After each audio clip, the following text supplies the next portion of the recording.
Welcome to Nursing MANTHRA Academy online crash course for nurses. Medical Surgical Nursing ENT Disorders. Part 3 Ear Disorders.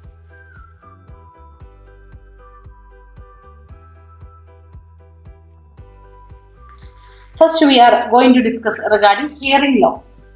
Hearing loss is being partially or totally unable to hear the sound in one or both ears. There are three types of hearing loss: conductive hearing loss, sensorineural hearing loss, and mixed hearing loss. So, conductive hearing loss occurs when sound waves are blocked to the inner ear because of external or middle ear disorders. Due to middle ear or external ear disorders, sound waves are getting blocked to the inner ear. That is conductive hearing loss. The causes of a conductive hearing loss are any inflammatory process or obstruction of the external or middle ear, any tumor, otosclerosis, buildup of a scar tissue on the ossicles from previous middle ear surgery.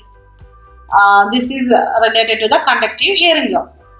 Then sensorineural hearing loss means occurs due to a pathology of the inner ear or of the sensory fibers that lead to cerebral cortex. The causes for sensorineural hearing loss means damage to the inner ear structure, any damage to the auditory nerve, prolonged exposure to loud noise, medications, trauma, infection, Meniere's syndrome, diabetes mellitus. These are the causes for sensorineural hearing loss. Next is mixed hearing loss, also known as conductive sensorineural hearing loss, in that both the conductive and sensorineural hearing loss will be there.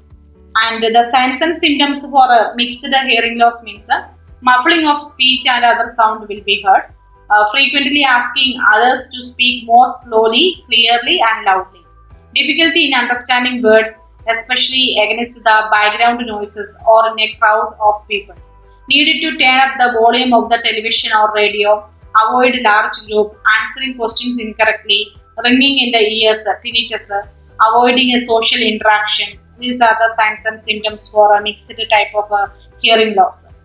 Diagnosis means general screening test, tonic fork test, audiometry and all we can perform. Management for hearing loss is treatment depends on the cause and severity of the hearing loss. Removing a wax blockage if any, then we can attach the hearing aids. Hearing aid is an electroacoustic device which is designed to amplify and modulate the sound for the patient bearer. Used for a sensorineural as well as a conductive hearing loss. These hearing aids are using. So we are placing the cochlear implantation used in case of a sensorineural hearing loss.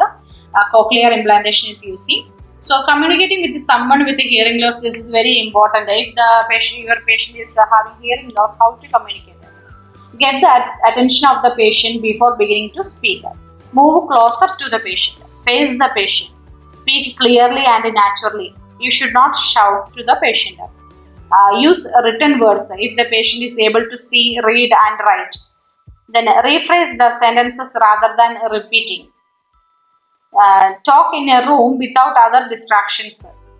Encourage the patient to wear glasses if the patient is using, to improve the vision for reading lips while talking to someone. Be aware of listening limitations. Never put the patient in too much pressure. This is related to the communication, how we have to communicate with a patient who is having hearing loss. So this is about a hearing loss. Next, our condition is external otitis or otitis externa.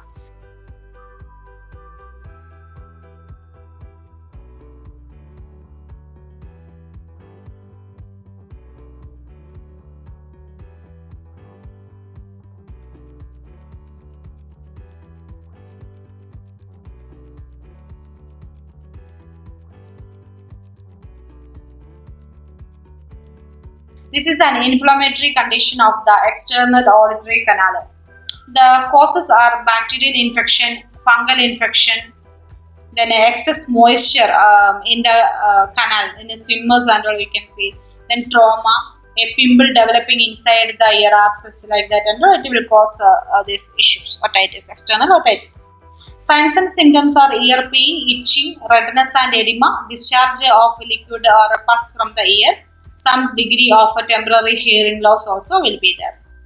Management means the treatment of otitis externa include pain relieving agents, antibiotics, ear drops and all, and oral also we have to give antifungal drops, steroids in some cases, heat application, removing any discharge or debris with a cotton wool, use earplugs while bathing. These are the management. Then complications are malignant otitis externa, a rare and a potentially fatal complication of otitis externa in which the infection spreads into the underlying bone. Infection is usually caused by Pseudomonas. What is a nursing intervention means? We have to encourage the patient to rest to assist in reducing pain. Apply heat locally for 20 minutes thrice daily as prescribed. Instruct the patient to use earplugs while bathing. Instruct the patient in order to self-clean the ear with buds. Instructed to discontinue irritating agents such as hair products or headphones and all. This is related to external otitis. Now we can see otitis media. If you did subscribe Nursing Mantra YouTube channel until now, please subscribe now and enable the bell icon to get updated videos and notification.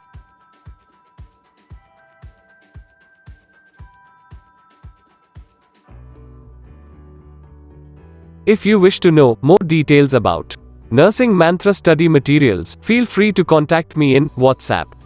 Check the description for WhatsApp link. Otitis media is an infection or inflammation of the middle ear. Children are more prone to develop the otitis media. The causes for otitis media is a blocked Eustachian tube which prevents a normal drainage. First, that will cause building up of the fluid in the middle ear that may become infected with the bacteria. Then respiratory infections, bottle feeding and all will are the causes for this otitis media. Otitis media can be acute and chronic. Acute otitis media means usually rapid onset and short duration. Typically associated with the fluid accumulation in the middle ear causing bulging of the eardrum. That is acute. Its onset is rapid. Chronic otitis media means a persistent inflammation of the middle ear for a minimum of 1 month. Can be considered as a chronic otitis media. Accumulated fluid flowing and acute infection may remain in the middle ear for months before resolving, leading to chronic otitis media.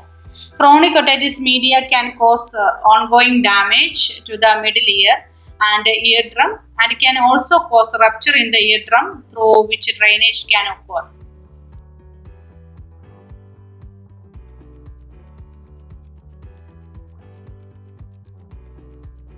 Signs and symptoms of otitis media: there will be fever, then restlessness, pain in the ear. Children may have problems in feeding and sleeping, red opaque bulging or a retracting tympanic membrane, purulent ear drainage in case of a rupture of eardrum following otitis media, signs of a hearing loss. There is stages are there, and that lateral stage of congestion are there. So you can see here normal middle ear and the otitis media ear, how it will be infected fluid in the middle ear. Diagnosis through medical history and physical examination, then otoscopic examination. Then the management means acute otitis media means we can provide antipyretics like paracetamol, analgesics like ibuprofen, then antibiotics. The symptoms usually clear up in few days with the above treatment. Then if it is chronic otitis media, antibiotics are used, oral and drops, to control the infection. Surgery may be required if the patient does not get better with the conservative management. Surgery, we are doing myringotomy. That is a surgical procedure in which a tiny incision is created in the eardrum through which the buildup of a fluid or a pus drains. Then sometimes myringotomy followed by grommet incision also done. Grommet is a tiny self-retaining plastic ear tube. These help to drain the fluid accumulated and also help to keep the ear aerated so that it can dry. Then next surgery is tympanoplasty. Tympanoplasty, surgical procedure for the reconstruction of the eardrum and small bones of the middle ear in a chronic otitis media.